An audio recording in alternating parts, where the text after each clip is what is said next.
I'm John Strum, and this is Real Talk MS.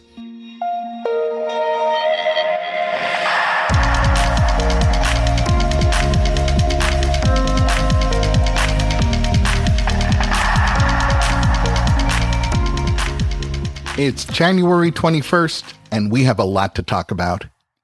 Last week, we talked about some of the new benefits that many people with MS will be taking advantage of this year. Benefits ranging from thousands of dollars in out-of-pocket prescription drug savings for people with MS who are on Medicare, to new rules that will improve air travel for people who travel with a mobility device, to a new online resource for MS caregivers. But something else has happened over the past couple of weeks that's also worth mentioning. And this isn't any kind of benefit, but it is something to keep in mind. Facebook has announced that they will no longer do any fact-checking on posts. This is sort of an open invitation to online scammers. And for those of you on Facebook, I wouldn't be surprised if you start seeing posts touting cures for MS and treatments for MS that have absolutely no basis in reality. Their only goal is to separate people from their money. And when you're desperate to find something that's going to fix your MS, those kinds of social media posts are sometimes hard to resist. I hope everyone takes anything posted on social media with a huge grain of salt. But now that's become even more important than ever. So please be careful as you venture onto the interwebs in search of answers. Speaking of searching for answers, living with MS means that symptoms can worsen and relapses can occur. And when that happens, how do you know whether you require immediate medical care? When is it time to go to the hospital? Dr. Kalina Sanders joins me to share some pointers on understanding when it's time to seek immediate medical care for MS. But before we get to my conversation with Dr. Sanders, there are a few other things that you should know about. Disease-modifying therapies are astronomically expensive. And if you're on a DMT, this isn't news to you. Even with your health insurance, your out-of-pocket cost for your MS medication can still be very high.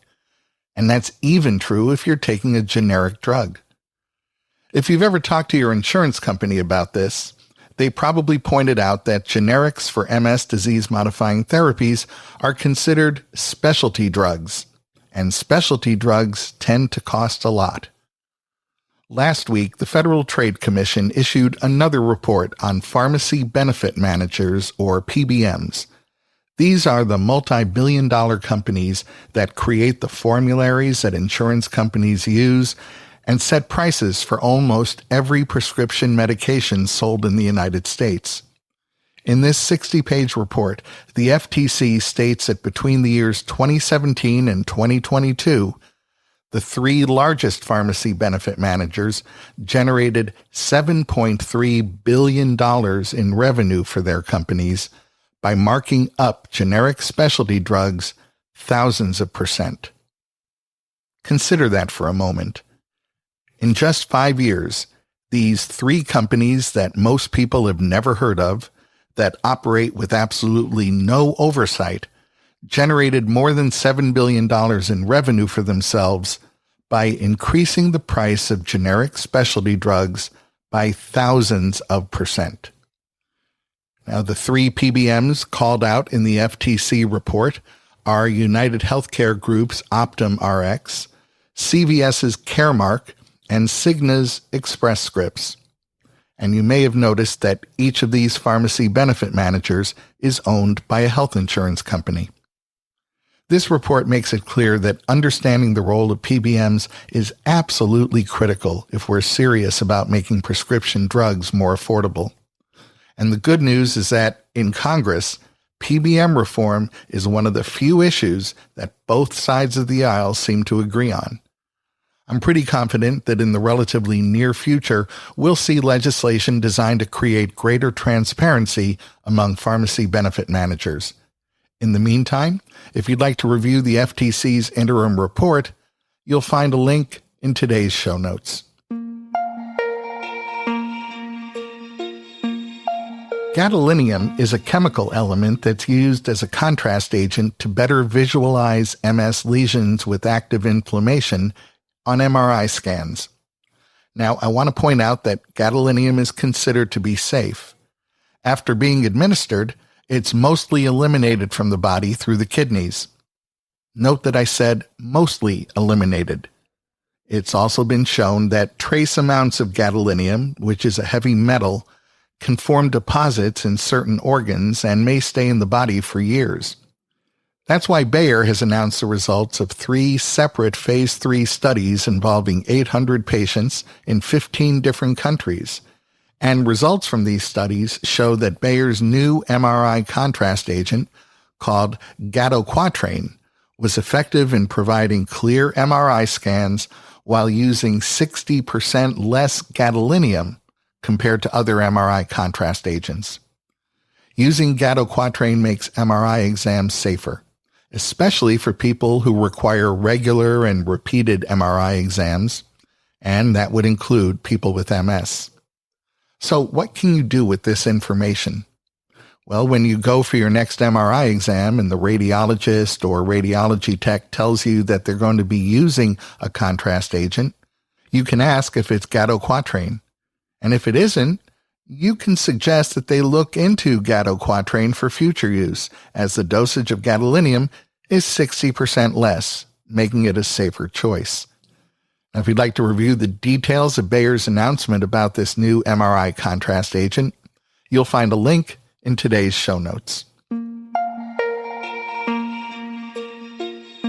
We often talk about MS care in the United States on this podcast, but it's important to remember that MS affects about 2.8 million people around the world.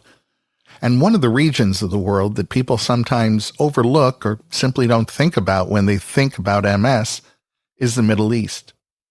When I was at ECTRIMS last fall, I had the opportunity to talk with Professor Bassem Yamout, a neurologist specializing in multiple sclerosis and neurophysiology in the United Arab Emirates. Professor Yamout is a professor of neurology at the American University of Beirut Medical Center and the director of the Neurology Institute at Harley Street Medical Center in Abu Dhabi. He also serves as the president of the Middle East North Africa Committee for Treatment and Research in Multiple Sclerosis. In a moment, we'll hear my conversation about MS in the UAE with Professor Bassem Yamout. My guest is Professor Bassem Yamout, a neurologist specializing in multiple sclerosis and neurophysiology. Professor Yamout is a professor of neurology at the American University of Beirut Medical Center and the director of the Neurology Institute at Harley Street Medical Center in Abu Dhabi. Professor Yamout also serves as the president of the Middle East North Africa Committee for Treatment and Research in Multiple Sclerosis, and he's a member of the MS International Federation Scientific Advisory Committee. I've been looking forward to our conversation, especially because we rarely have an opportunity on this podcast to discuss MS in the Middle East, which leads to my first question. How prevalent is MS in the United Arab Emirates and the surrounding area? Sure. First of all, thank you, John, for having me on your podcast. MS in the MENA region, which is the Middle East, North Africa, ranks in the middle range of prevalence, which is not as high as Northern Europe and the US, where we're looking at numbers into 200 to 300 per 100,000, nor is it as low as what we see in Africa or in East Asia, which is as low as around maybe 10 to 15 per 100,000. We rank right in the middle, and we actually carried an epidemiological study of MS prevalence in all of the MENA regions through MENACTRIMS 2 years ago, and the average prevalence is around between 60 and 80 per 100,000. So we can say that we are ranking as a middle zone of prevalence between the north and the south. Today, there are more than 20 disease-modifying therapies that are available, but they aren't all available everywhere in the world. Are these medications readily available to people with MS in the UAE? Yeah. Yes, the UAE has all possible medications available, and actually we are frequently, once the FDA approves a medication in the US, we are frequently the second country in the world after the US to get the medication. But the problem is the other countries in the MENA region. And some of the WHO studies have shown, and the World Bank studies have shown, that one of the region with the most disparate economical status among countries is actually the Middle East region. So we have the very rich country, mainly the Gulf country areas like UAE, Kuwait, Saudi Arabia. And then we have countries with very low income, for example, like Yemen, Sudan, Mauritania. And of course, the Middle East comes with the wars. And many of the countries that are torn by wars, like for example, Syria, Yemen, Sudan, Libya, are also now in a very low level of income. So the DMT, disease-modifying therapies, are available in certain countries, are unfortunately not available in a large extent in those countries, either war-torn or countries with very low income. So we have a lot of disparity in the Middle East. Not unlike the United States from one region to another. Oh, really? Okay. Heat exacerbates MS symptoms, and for almost half the year, the outdoor temperatures in your country can get pretty warm. How do people with MS in the UAE handle heat, and are there other challenges to managing MS in a desert climate? Yes. So as you said, what we call the UTOF phenomenon is the worsening of MS symptom by heat, because heat will slow the conduction along the nerve that are already affected. So what happens if the patients go into a very hot climate, like for example in the UAE, sometimes we reach 40 degrees Celsius, then the symptoms will worsen. But then they go back into an AC area and the symptom will resolve. So this is how we deal with it. In our desert climate and the very high temperature during the summer especially, patients have spent most of their time in confined area that are air conditioned, either in restaurants, mall, movies. And in areas like the UAE or countries like the UAE, where we have really very advanced kind of technology, almost every area is air conditioned. It's not an issue. In case some people have to go out for certain works, we are using the jacket with ice pockets, which are jackets that they can wear, and they can put these ice cubes, special one that can be put in the jacket, and they will keep the core temperature elevated. But we rarely need that because most of the UAE population, usually during summer, are very well confined into air-conditioned areas. I'm glad to hear that. I know the Abu Dhabi Stem Cell Center has been involved in research. Can you tell us about their work going on there? Yeah, sure. We've done actually the earliest stem cell transplantation trials back in 2008 at the American University of Beirut. And the stem cell transplantation trials have been ongoing since then. And right now in the UAE, the YAS Center or the MS Center, Abu Dhabi MS Center for Transplantation, stem cell transplantation, is really the one that is leading the project in the UAE. And they have done many cases, MS and other diseases, and some of the MS cases actually that were highly active with a lot of disability progression have already done very well. Of course, we still need to build more experience, we still need to do more patients, we still need to have a longer term follow-up on those patients, but so far the results are good efficacy-wise, and they are also good safety-wise. We haven't had any major safety issue. One of the reasons I was looking forward to our conversation is that just a few short years ago, the National MS Society in the UAE was launched. I'm curious, what motivated the founding of the MS Society in your country? Yeah. Actually, like in any other country in the Middle East, we have a lot of MS patients. We are really probably around 1,600 to 2,000 MS patients in the UAE. So with the continuous rising prevalence of MS in all of the Middle East, and we've done many epidemiological studies showing that it's increasing from decade to decade, there has been a significant need for an MS society to take care of the patients. On one hand, to support them psychologically, socially. On the other hand, to be able to provide enough disease modifying for them, especially the expats that are working in the UAE and do not have always good insurances. And on the third level is really to start research, because we're really lacking a lot of research in the Middle East. Research that will tell us about the type of MS that we have. Is it the same as the Western MS? Does it respond the same way to disease-modifying therapies? So the UAE MS Society, one of its main objectives, beside the support of patients, is really supporting research. And we are funding actually extensive research over the last 2 years in the area to really reach those answers about the MS in our region. Well, Professor Bassem Yamout, thank you for giving us a better understanding of MS in the UAE, and thank you for all you do to improve the lives of people who are living with MS. Thanks so much for talking with me today. Thank you for having me, John. The disease-modifying therapies available today are working. As a result, people living with MS are living longer. And with people with MS living longer, it's become increasingly important to understand how aging impacts MS and how MS impacts aging. Making this riddle just a little more complicated is the fact that women are 3 times more likely to develop MS than men, which means the effect of menopause on MS has to be considered when you're trying to understand the impact of aging on MS for about 3/4 of the MS population. So a University of California, San Francisco research team analyzed data from 184 women with MS. The data was collected before menopause, during the transition to menopause, and/or after menopause. The average menopausal age of the women was 50, and each woman was followed for an average of 13 years. Over those 13 years, the researchers measured the results of the Multiple Sclerosis Functional Composite and the level of serum neurofilament light chain. Now, the Multiple Sclerosis Functional Composite is a clinical test that measures cognition, motor skills, and walking. Neurofilament light chain is a protein that's released into the blood when there's damage to brain cells.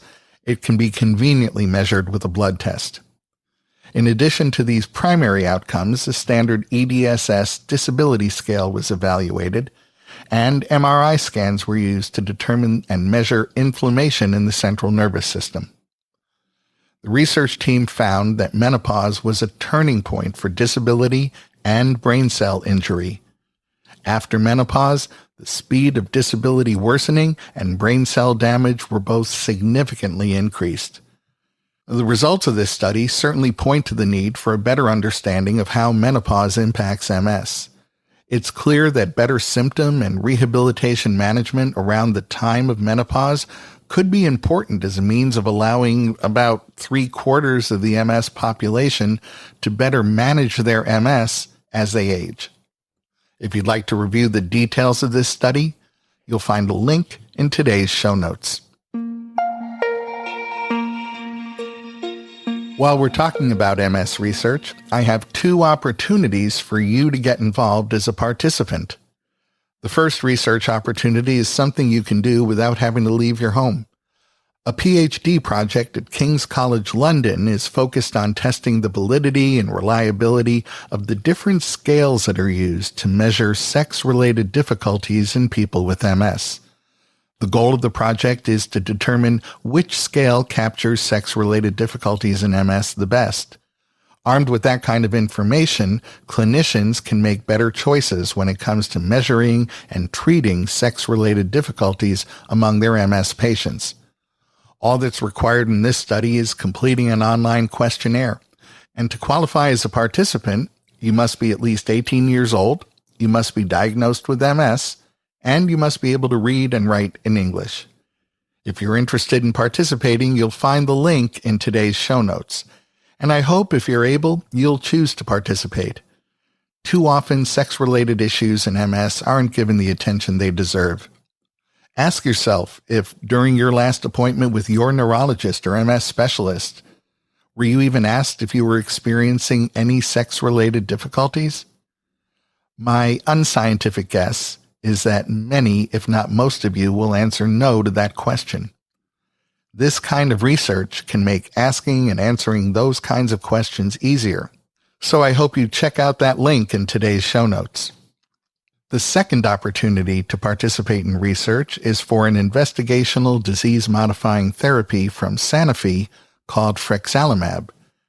This is a large phase 3 clinical trial that will measure the safety and efficacy of frexalimab among people with secondary progressive MS.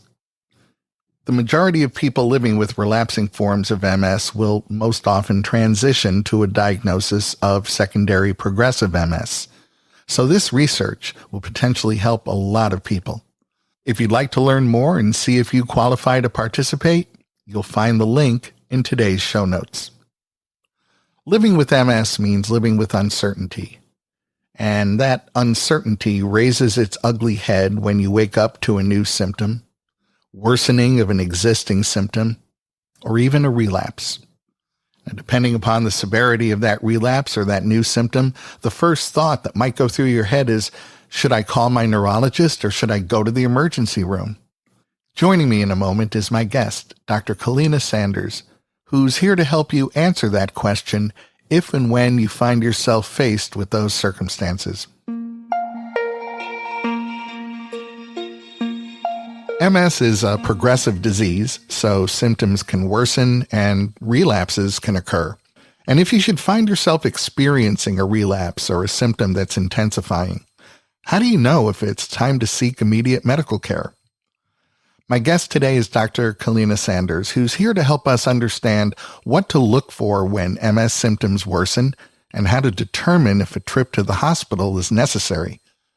Dr. Sanders is a board-certified neurologist who specializes in multiple sclerosis and spasticity management at Baptist Neurology in Jacksonville Beach, Florida. Welcome to the podcast, Dr. Sanders. Hi, John. Thank you for inviting me on today.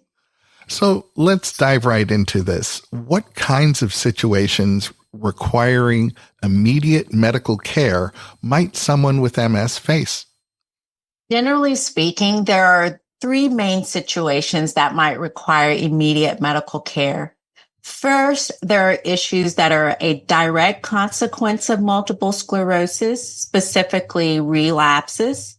Second, side effects of certain medications that we use to treat multiple sclerosis can sometimes require urgent attention.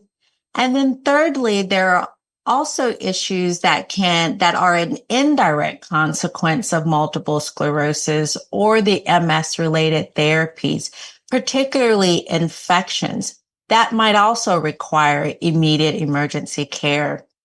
In addition to those MS-specific problems, any symptoms that could indicate a heart attack or a stroke may require immediate call to 911 or emergent care or evaluation in the emergency room. I just heard you mention relapses. What exactly is a relapse, and how will someone know whether they're experiencing one and whether that means they need to be taken to the hospital for immediate care, or if it's something that can be handled by their neurologist at their office? By definition, a relapse is a new neurological symptom or a significantly worsening symptom that comes in the absence of a fever, becoming overexerted, or overheated.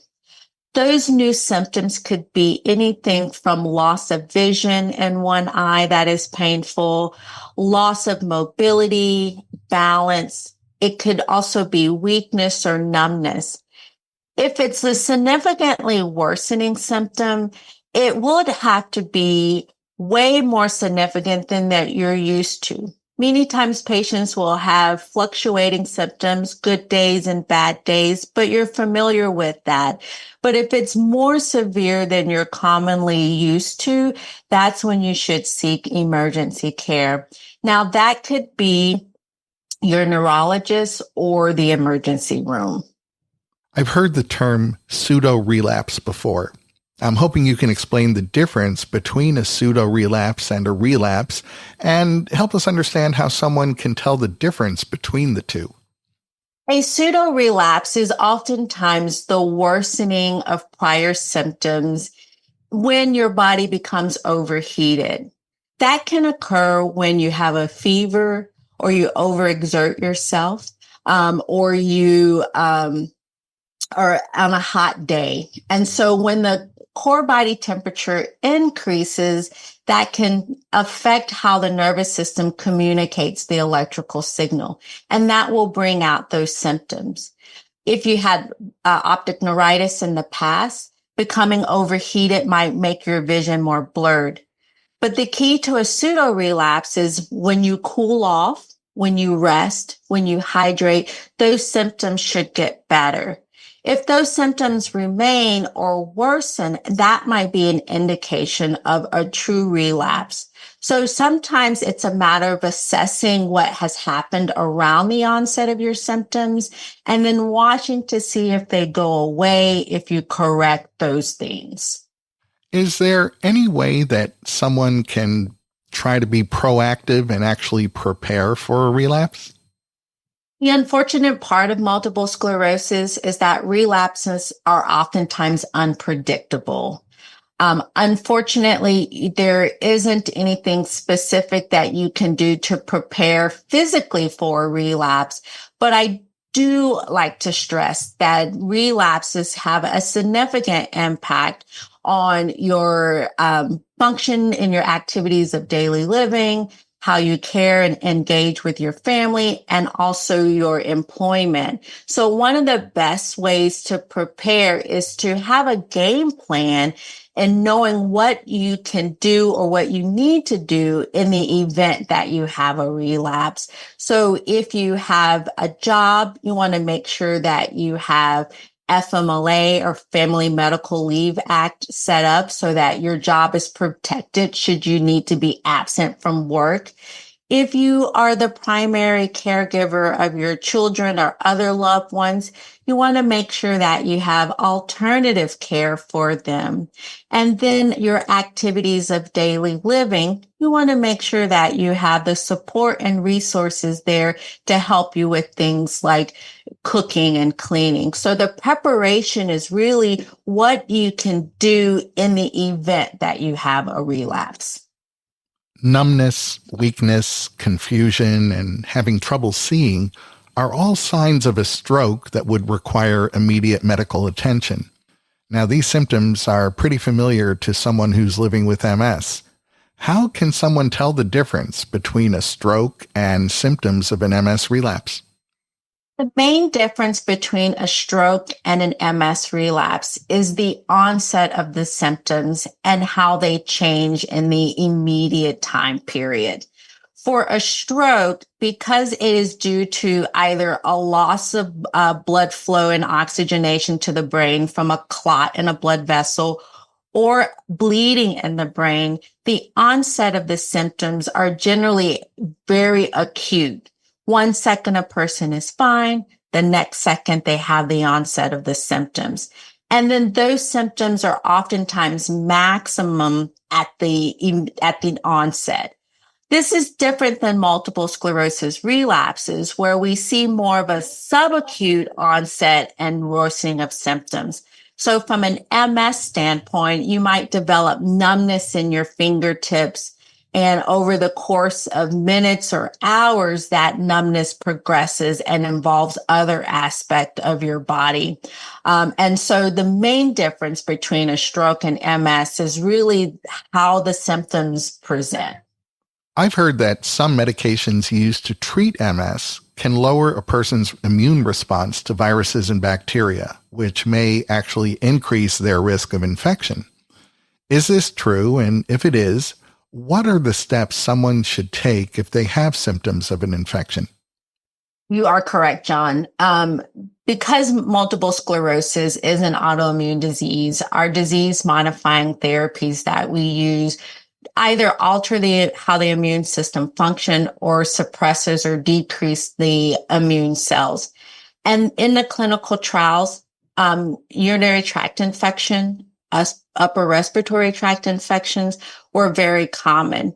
And so if a person develops signs and symptoms of an infection, they should monitor for the severity of those symptoms. If they become moderate or severe, they should contact their primary care doctor and or their neurologist. As we speak, there's a real uptick in viral infections across the United States. Now, most viral infections like COVID-19, the flu, RSV, and pneumonia don't need urgent care at the hospital. But what are the signs that a viral infection is more serious than normal and may require immediate medical care and treatment? Many of those viral infections are respiratory viruses. And so the main concern that we would have with COVID-19, flu, or RSV is how you are breathing. So having shortness of breath, coughing that impacts your ability to breathe, those might require immediate attention. Many people now have oxygen monitors. And if you do want to monitor your oxygen levels. If you see that your oxygen levels are decreasing, that might be another reason to seek medical care. But in general, as you mentioned, John, it oftentimes does not require urgent hospital care. Experiencing a medical emergency is scary. It's easy to feel panicked and overwhelmed, and those kinds of feelings can sometimes make things worse. Are there ways that someone can prepare for that urgent medical situation so that they can stay a little more calm? I think the main way to do that is to have a plan. You want to have a discussion with your primary care doctor and your neurologist on what you should do in the event that a relapse or something emergent happens. You want to talk with your neurologist on how they can be contacted if you have new symptoms, particularly if it's after hours. I think if you know exactly what you can do, that can help to minimize some of the anxiety that happens around it. You also want to make sure that you engage with your family members so that they are also there to help to support you. Dr. Kalina Sanders, thank you for all you do to improve the lives of people living with MS. And thanks so much for talking with me today. Thank you, John. I had a great time. That's going to wrap up this episode of Real Talk MS. Real Talk MS is powered by the National MS Society. And you can share this episode of the podcast by letting your friends or family members know that all they have to do is point their web browser at realtalkms.com/386. You'll find that link in today's show notes so you can easily copy and paste it right into an email or a text. And if you have a minute, I hope you'll visit the Apple App Store or the Google Play Store and download the free Real Talk MS app for your iOS or Android smartphone or tablet. It's the best way for us to stay connected. The app will automatically download the latest episode of Real Talk MS. You'll be able to access any of our past episodes. You'll be able to save your favorite episodes. And it's a great way for me to share bonus content with you. The app is free, so I hope you'll download it today. I'm John Strum. Thanks for listening. Stay safe and make healthy choices.